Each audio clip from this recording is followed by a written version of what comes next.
Good morning, everybody, and welcome to the Rounder Report. This is Season 1, Episode 33. Indeed it is. Hello there. How are we doing? Good, Simon. How are you? Happy New Year. Yes, Happy New Year again on our 18th attempt, which nobody else will get to see, fortunately, because they're not even good enough to make bloopers. Yes, it's been welcome to 2023. As we burden ourselves with another year of drastic uncertainty, strikes, economic strife, and more. What do you make of it all, Mel? I mean, there's a lot to talk about today, especially as we haven't really spoken for the last couple of weeks.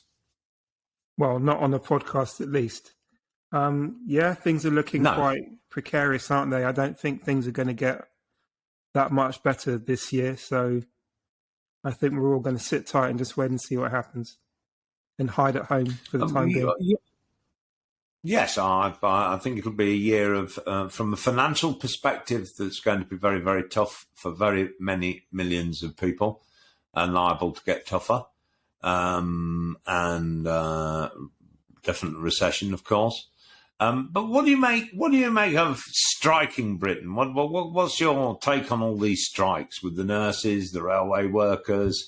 I think it's junior doctors. There's been lawyers. There's been you name it. They're all chucking themselves in for a huge pay rise. Although I hear the nurses have backtracked and are willing now to take 10% rather than 19%. 10%, which is an absolute joke.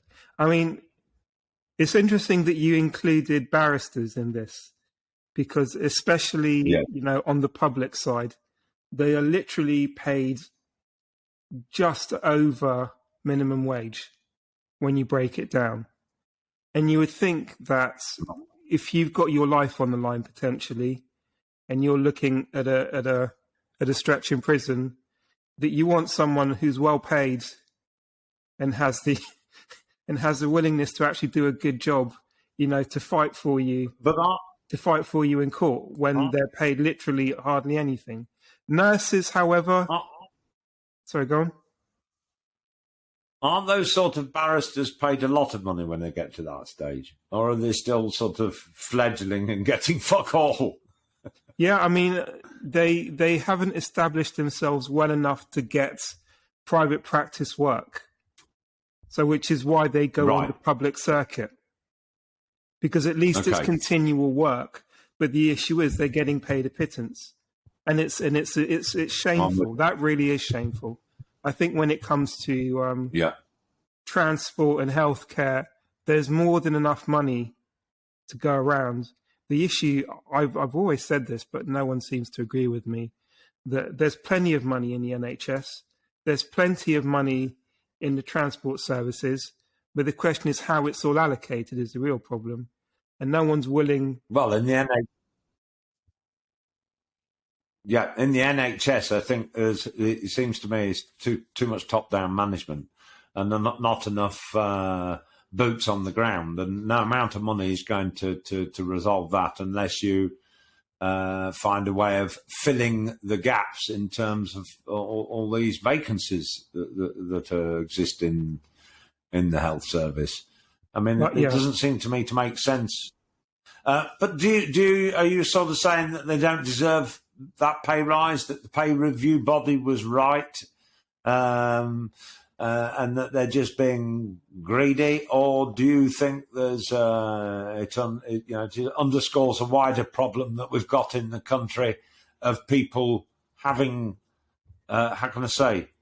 lived way beyond their means for so long on cheap money, cheap borrowing, and now a dose of reality is coming home to roost? Do you not think that it's driven more by that and a sense of entitlement, or do you think they deserve the money? They don't deserve the money. Essentially, inflation... No, not at all. Inflation is going through the roof. No. Everybody, in real terms, is worse off. But it's not like you can go to the private sector with your hand out and say, oh, well, inflation's gone up 11%, so give me an 11% pay rise. Because you'd be told to go to hell and get on with your job and if you don't like it, go somewhere else. But apparently in the public sector, about the wage rise. But in the public sector, apparently it's all right. I won't talk about give me more my husband's wage rise. Then it might be irritating to some and only fuel things. Yeah, because if we didn't have this cost of living situation, there'd be no issue. But now that people are being squeezed from all sides, now they're happy to go on a picket line to ask for more. But where does this more come from? Well, I entirely agree. I mean, don't get me wrong. I do believe that nurses, fuck nurses, should. Well, no, I leave that to people who are into nurse uniforms, which I'm not.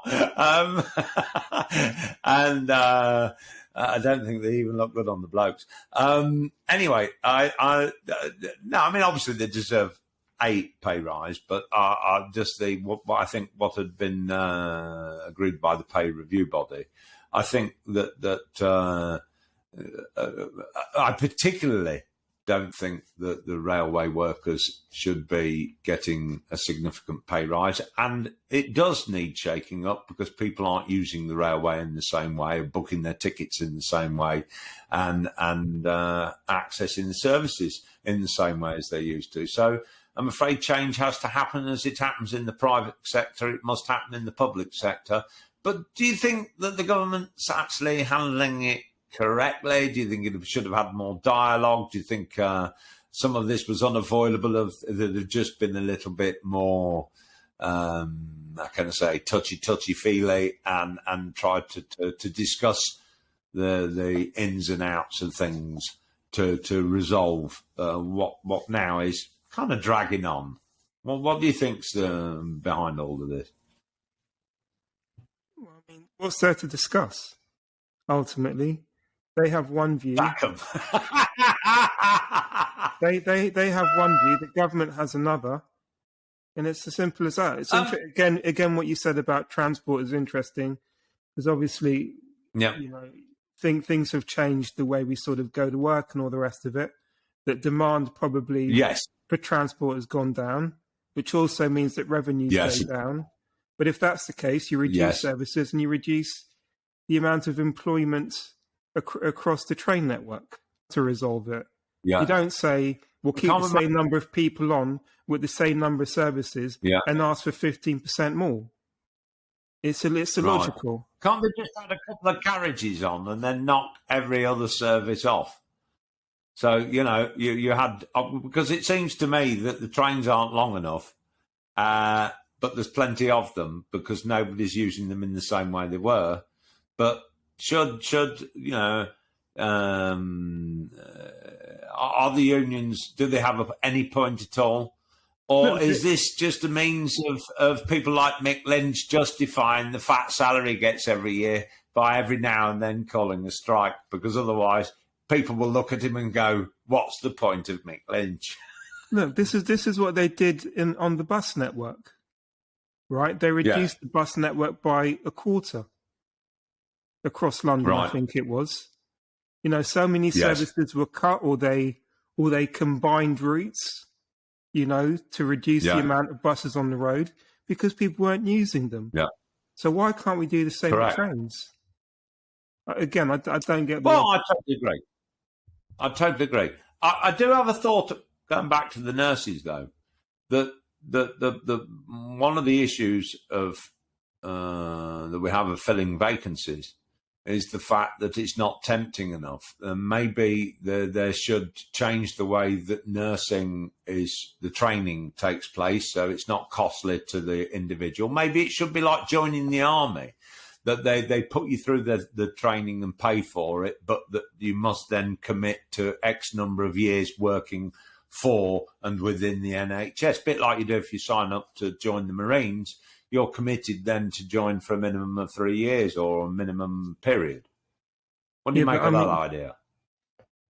Well, I think with nursing it's different because you can be gainfully employed at an NHS trust, for example, and you'd be on a certain wage. Yeah. But then if there are gaps to fill that can't be filled, they'll go to contracts workers that charge 2.5 times the salary. So you'll get nurses you'll get nurses on full time earning one wage, but then if there's gaps to be filled in those hospitals, they'll go to the contracts, and they'll get nurses who then demand 2.5 to 3 times the salary. I mean, it's not regular work. But so you've got one nurse, let's say, earning £20 an hour, and then you've got another nurse that comes in only for a month or so that's earning 50 or 60. And so how's that fair? Yeah, well, it's not. But if you resolve the issue of retention and hiring at the front end by making sure the salaries and the training, et cetera, is good, that encourages people on board, then in the finish, you're not going to be paying out vast sums of money hiring agency staff at 3 times the price. And it seems to me to be one of the problems that nurses actually leave the NHS to work in agency to then come back and work in the NHS to earn 3 times as much. Which is what GPs do if as your well. training, if your training's thrown in and the system is a bit like I said, the armed services, but you're paid really, really well, that then you put in an X amount of time working for the NHS as part of in return for the fact that they've paid an exorbitant amount of money in training you. Surely that, to me, is a common sense approach of cutting that huge cost at the agency end and actually solving some of the hiring and retention issues that currently exist. There seems to me so many obvious tricks to sorting the NHS out that the government either don't want to take or seem to pick far more complicated approaches to mend the fence. When they can't mend it, carrying on the way they're carrying on, because nurses simply people don't want to simply take the profession. And that's got to change. And surely that's also got to change because we've ended up in a society that doesn't actually want to work by and large, and would sooner spend its time getting likes on social media.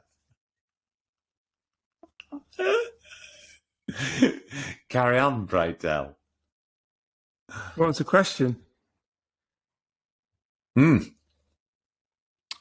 So you don't agree with any of the strikes, then, really?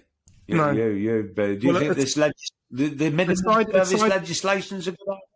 Aside from the barristers, which I agree they do need a hike because they're literally getting paid peanuts for what is an incredibly important job. Yeah. Apart from that, I don't agree with anything else. Be glad you have a job at all. Get on with it, and that's that. Well, there is. I do think it's important to make sure there's fair pay and what have you. But at the same time, I think I don't think enough has been done by the government to explain the necessity of patience in this particular issue of inflation, because it does seem to me that there's a huge gap in what people see as necessity and wanting against the priorities of what they should be, thinking about first and spending their money. That's just my take on it. I've seen umpteen things on the news since we last spoke. And one of my favourites was on one news programme. They were interviewing this nurse, and she said, "Well, the thing is," she says, the journalist asked, "Do you get your mileage?" "Oh yes, we get the mileage back for our work and so forth." "So what's the problem?" "Well, unless we get this wage rise, my husband and I don't think we can keep the second car."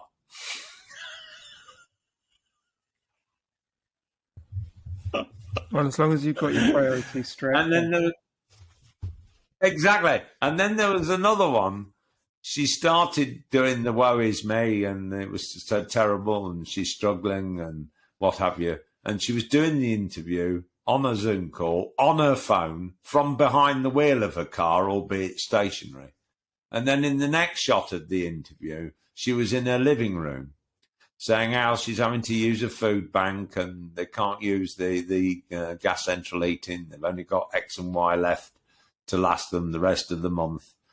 And then the next thing that happens as she's talking about having to use a food bank is this motherfucking great big dog climbs on the sofa. Who I swear would eat, out eat me and Matt put together in a day. So I have this big question, and Matt, my partner says exactly the same. What did people do in the recessions gone by, like the 70s and 80s, when it was really tough and there weren't any food banks? I mean, but I think there's a big issue of people really understanding their priorities and what. Are they going to food banks, but they've still got their Netflix account? That's my question. Well, they were saying that credit card spending is at the highest point it's been for 30 years. So it's a time bomb waiting. And it doesn't include things like things that are on hire purchase, things that are on credit, mortgages, and all the rest of it. No. People are going to day-to-day living. People are really going to struggle. So what is it saying about how people were managing the finances up until the middle of last year? If they're in such trouble now, does it not imply A, they had no savings, or B, they were running really close to the edge even when times were good? I think most people are. This is the thing. Most people are living really close to the precipice. A lot of people don't have savings available to keep them going for 2-3 months. It's not even an issue. But this was fine a few years ago when money was cheap. Fast forward 18 months later, and you find that you're really in a bit of a tight spot, and then you're using credit cards to cover loans and other things, and then your credit card bills go through the roof. Interest rates only keep on increasing, so your repayments start ballooning. Minimum payments that you thought were fine once upon a time, you realise now that your minimum payment would take you like decades to clear your balance, for example, assuming you never spent a penny on a card again. People are having to make these choices. So now, if you think about it that way, no wonder people are asking for wage increases. But you can't have a wage increase in what is essentially a recession. We're essentially in a recession. You can't ask for more money because there's no money to go around anymore. But it also exposes that thing of priority, doesn't it? Because I just see people bleating about being short of money, but then it does. Don't get me wrong; it's tough for everybody. We're all having to draw in our belts to an extent, but I just makes me question why they were running so close to the edge in the first place, and why people didn't, in better times, take the opportunity to perhaps put a little away rather than spending it all, which seems to have been the habit. It's not our culture. It's not the British culture anymore to save for a rainy day. It doesn't exist. Well, I'm afraid. Well, I think they're going to pay heavily for that. So here we are. We've got half of Britain on strike. The government sort of resting on its hands, trying to bring this legislation in, a minimum service, which I actually think is a good idea in order that people can access the health system in an emergency. Let's move on a little bit. Let's move on. Other things that have been big in the news. Harry the Spare. What do we make of... Yes, we have to, because, this is probably the hottest topic of the week this week. And will be, obviously, by next week, will be probably overridden by something else. But it's nevertheless a hot topic. I gather you probably haven't read the interviews or seen the interviews or any of the comment. You must have done. It's been almost unavoidable. I've come to the conclusion that he has mental trauma. This is where I'm coming from. He clearly has some sort of deep-seated mental trauma. I think he's being manipulated by his wife, and it's put him into such an untenable position that he has to go all in on this. He can't rail back, all of the actions that he's taken. So he's forced just to go all in. He has burnt bridges with his family. He's now burnt bridges with the UK media. He's beginning to burn bridges with the US media, who he courted for attention and money. Didn't have any problem doing that, but when he starts attacking them too, he's backed himself into a corner. I don't quite understand what the intention is. Now he has the fastest. No, but it looks like selling non-fiction book on record. Yeah, but it looks like self-flagellation almost. He's like causing himself pain and trauma, I really don't understand why. I think if he keeps on going like this, if he continues like this, Simon, he's going to have a little accident. No. That's a very naughty thing to say. That's what I'm thinking. I don't agree. Fundamentally, I don't agree with you, because having listened to watched the interviews, obviously I haven't read the book yet, but I've heard plenty of excerpts from it, including his own reading of his own book, as we saw on the interviews. And what strikes me is, yes, he's a person that suffered trauma, but I think many kids suffer trauma. It surprises me that of all the things I hear on various talk shows, generally actually very positive, but some are negative, and those negative things kind of surprise me, because they were banging on before, and even the royal family were banging on before about mental health and how it's important to be open and talk about it and what have you. And Harry's decided to talk about it through his book. Is very clear in the fact that he is in a very good place. And it doesn't surprise me, because part of being in a good place is to be very open about the bad places you've been in. And I think it's actually very helpful. I think it should be very helpful, and people should actually think about reading what he's how he's talking about his feelings, rather than to pass judgment on whether he should have kept his mouth shut or not. Because we're supposed to be living in this world of openness.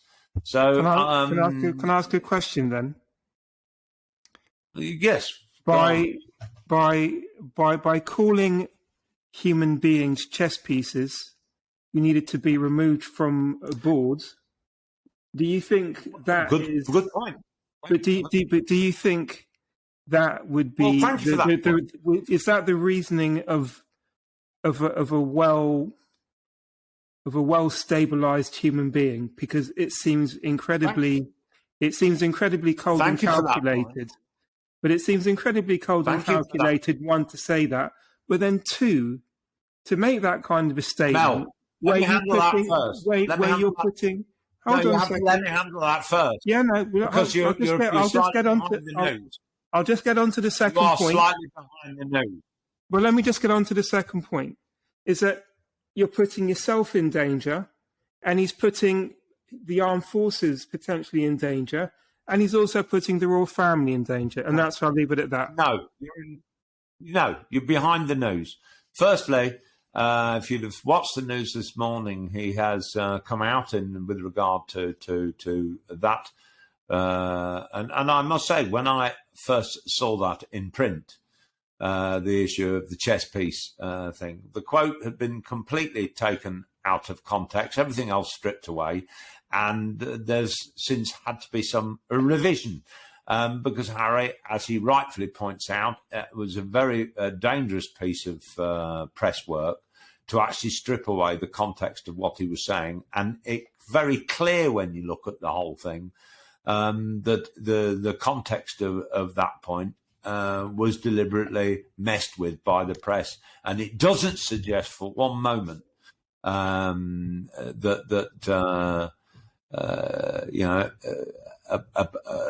they're just chess pieces. You have to read the surrounding stuff that's around it. That's all happened this morning. There's been a lot of talk over it on different programs and so forth, because Harry rightfully has complained how that particular quote has been played with.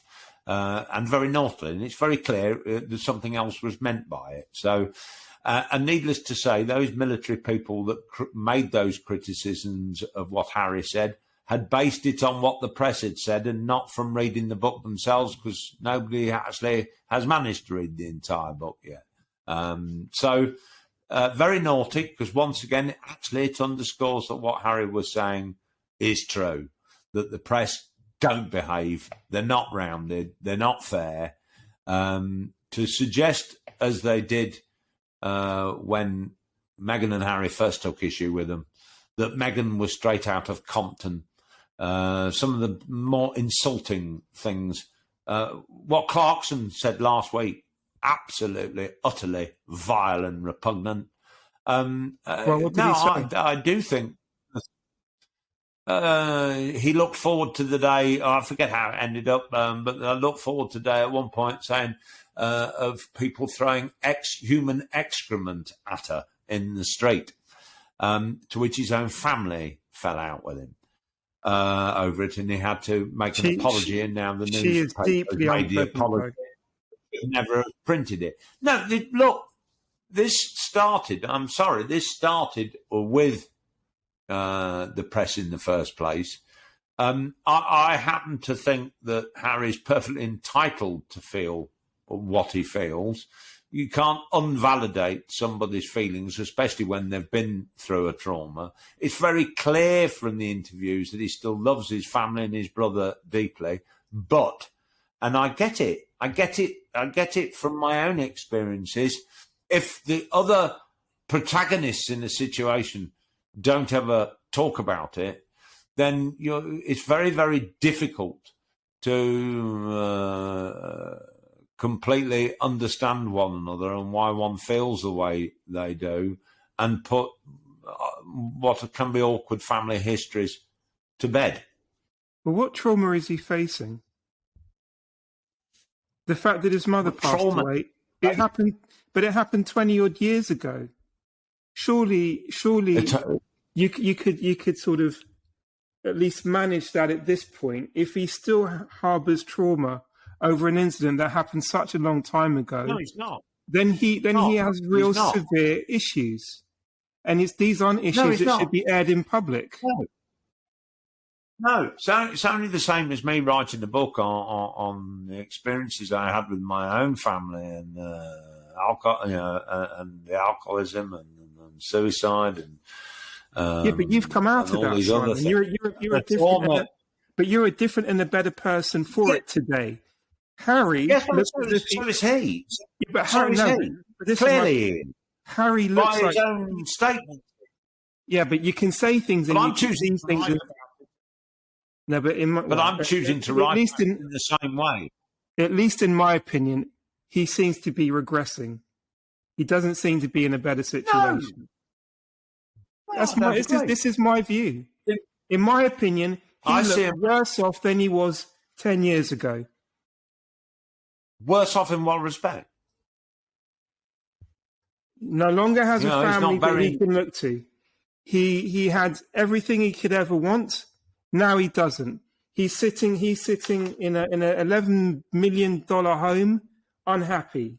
He's airing dirty laundry from him and his family. You know, that's not someone who's in a good place. If you're in a good place, you wouldn't, you know, relive all of this stuff. Why am I writing the book that I'm writing at the moment? Well, no, you tell me.